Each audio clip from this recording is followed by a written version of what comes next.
السلام علیکم ورحمۃ اللہ وبرکاتہ۔ حضرات محترم، آج ہم انشاءاللہ عز و جل آسمانی کتابوں کے بارے میں جانیں گے کہ آخر اللہ رب العزت نے آسمان سے کتنی کتابیں یعنی اپنی جانب سے کتنی کتابیں نازل فرمائیں۔ انہی سب باتوں کو ہم جانیں گے اور یہ بھی جانیں گے کہ وہ کتابیں جو آج پوری دنیا میں جو اللہ رب العزت نے نازل فرمائی ہیں ان میں سے کون کون سی کتاب ابھی صحیح سلامت موجود ہے اور کون کون سی کتاب ختم ہو چکی ہے اور ان کا صرف نام باقی رہ گیا ہے۔ حضرات محترم، ویڈیو پسند آئے تو ویڈیو کو لائک کریں، شیئر کریں، اور اگر ہمارے محمدی چینل پر نئے آئے ہوں تو ان کو ضرور سبسکرائب کر کے بیل آئیکن کو بھی ضرور دبائیں تاکہ ہماری آنے والی ہر نئی ویڈیو آپ تک ضرور پہنچے۔ حضرات محترم، سوال ہے کہ آسمان سے کتنی کتابیں اور صحیفے نازل ہوئے۔ اب سوال ہے کہ صحیفہ کسے کہتے ہیں؟ صحیفہ کتاب تو بولتے ہیں بڑی کتاب کو، اور اگر کوئی چھوٹی کتاب نازل ہو تو اس کو صحیفہ کہتے ہیں۔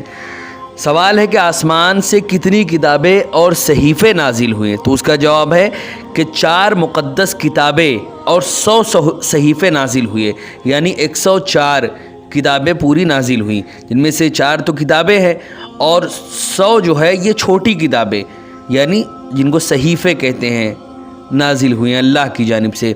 پھر سوال ہے کہ آخر کس نبی پر کون سی کتاب نازل ہوئی، تو اس کا جواب ہے کہ سب سے بڑی جو کتاب ہے وہ ہے توریت۔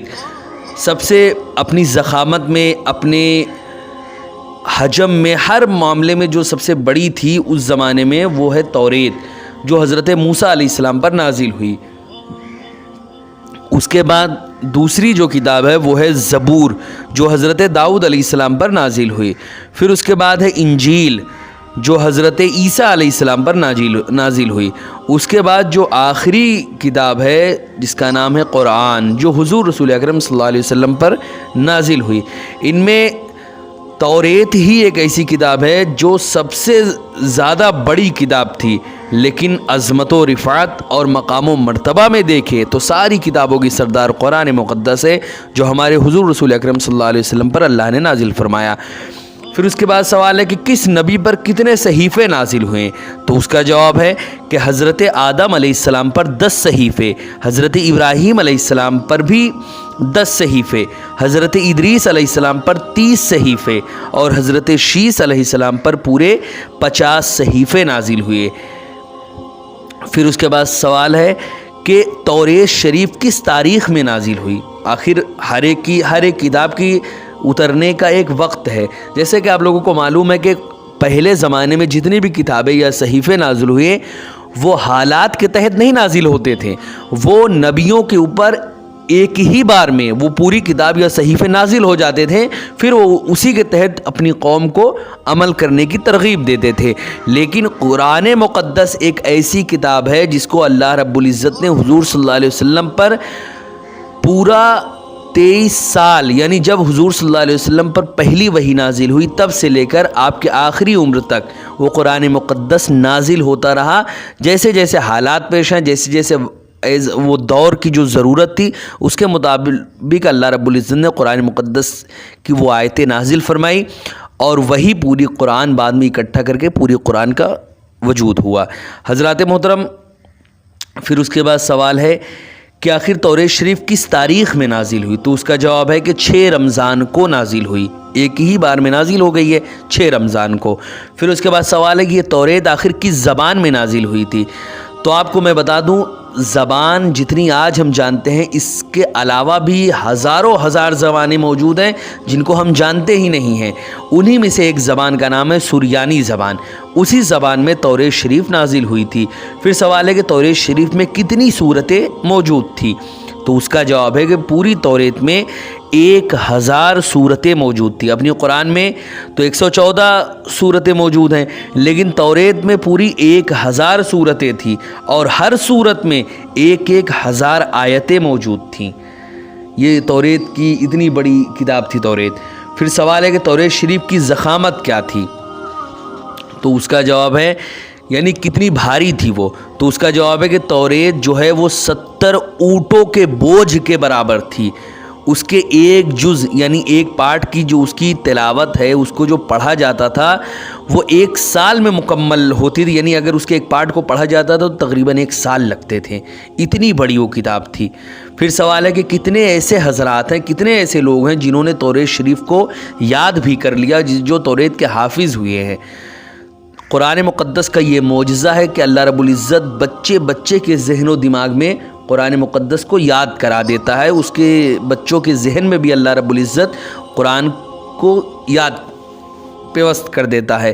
لیکن توریت جیسی عظیم کتاب جو بہت ہی بڑی کتاب تھی، اس کے پوری دنیا میں صرف 4 ہی ایسے لوگ ہیں جنہوں نے توریت کو یاد کیا، اور وہ 4 میں سے پہلے حضرت موسیٰ علیہ السلام ہیں، دوسرے حضرت یوشع بن نون ہیں، اور تیسرے حضرت عزیر علیہ السلام ہیں، چوتھے حضرت عیسیٰ علیہ السلام ہیں۔ یہی 4 ایسے حضرات ہیں جنہوں نے توریت کو حفظ کیا، اور یہی 4 ایسے لوگ ہیں جو توریت کے حافظ ہیں۔ پھر سوال ہے کہ زبور کس تاریخ میں نازل ہوئی؟ تو اس کا جواب ہے کہ زبور کو اللہ رب العزت نے 18 رمضان کو نازل کیا۔ پھر اس کے بعد سوال ہے کہ زبور کس زبان میں نازل ہوئی؟ جیسے کہ آپ کو میں نے بتایا کہ بہت ساری زبانیں اللہ رب العزت نے نازل فرمائیں، انہی میں سے ایک زبان سریانی زبان ہے جس میں توریت کو اللہ رب العزت نے نازل فرمایا، اور ایک زبان جو ہے وہ ہے عبرانی جس میں زبور کو اللہ رب العزت نے نازل فرمایا۔ پھر اس کے بعد سوال ہے کہ زبور میں کتنی سورتیں تھیں؟ تو اس کا جواب ہے کہ زبور میں فقط 150 سورتیں تھیں، 150 سورتیں تھیں، جس میں صرف دعا اور اللہ کی تحمید و تمجید تھی، نہ تو اس میں حلال و حرام کا بیان تھا اور نہ ہی فرائض اور حدود کا ذکر تھا۔ پھر اس کے بعد سوال ہے کہ انجیل کس تاریخ میں اللہ رب العزت نے نازل فرمائی؟ تو اس کا جواب ہے کہ انجیل کو اللہ رب العزت نے 13 رمضان کو نازل فرمایا۔ پھر اس کے بعد سوال ہے کہ کس زبان میں نازل فرمائی؟ تو اس کا جواب ہے کہ انجیل کو اللہ رب العزت نے عبرانی زبان میں ہی نازل فرمایا۔ پھر آخری جو مقدس کتاب ہے وہ قرآن مقدس ہے، اس کے بارے میں ہے سوال کہ قرآن مقدس کو آخر کس تاریخ میں نازل کیا گیا؟ تو اس کا جواب ہے کہ لوح محفوظ سے آسمان دنیا کی طرف اس کا نزول رمضان شریف کے 27ویں تاریخ میں ہو گیا۔ جو قرآن ہے ہمارے پاس، یہ پوری قرآن لوح محفوظ سے آسمان دنیا کی طرف، یعنی جو ہمیں آسمان جو دکھتا ہے اس کی جانب، یہ پوری قرآن یہ 27 رمضان کو اس پر نازل ہو گئی۔ پھر اس کے بعد وہاں سے بقدر ضرورت تھوڑا تھوڑا نازل ہوتا رہا، جیسے جیسے ضرورت پیش ہوئی ویسے ویسے قرآن کو اللہ رب العزت نے نازل فرمایا۔ پھر سوال ہے کہ آسمان دنیا سے کتنے سال میں اس قرآن کو اللہ رب العزت نے مکمل کیا؟ تو اس کا جواب ہے کہ 23 سال میں پورا قرآن نازل ہو پایا، جیسے جیسے ضرورت پیش ہوئی ویسے ویسے قرآن کو اللہ رب العزت نے نازل فرمایا۔ پھر سوال ہے کہ کیا قرآن کا نزول صرف جبریل علیہ السلام کے ذریعے ہی ہوا یا دیگر فرشتوں کے ذریعے بھی اللہ رب العزت نے اس کو نازل فرمایا؟